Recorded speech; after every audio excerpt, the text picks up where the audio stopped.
In this multiple choice question from the given option, they are directing us to specify the correct option illustrating maximum blood pressure in mammalian aorta.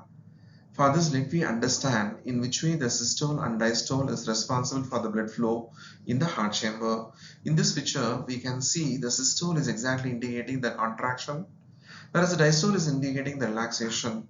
When the atrium is in contract state, the ventricle is in a relaxed state so that it is in a position to receive the blood. That means the contraction is exactly indicating the systolic pressure, unlike diastolic pressure, which is indicating the relaxed condition.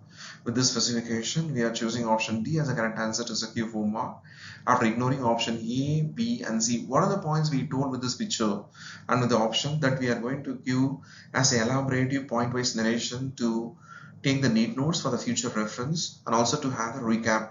Diastolic blood pressure is the lowest arterial pressure during diastole, and the systolic blood pressure is the maximum pressure reached in artery during systole.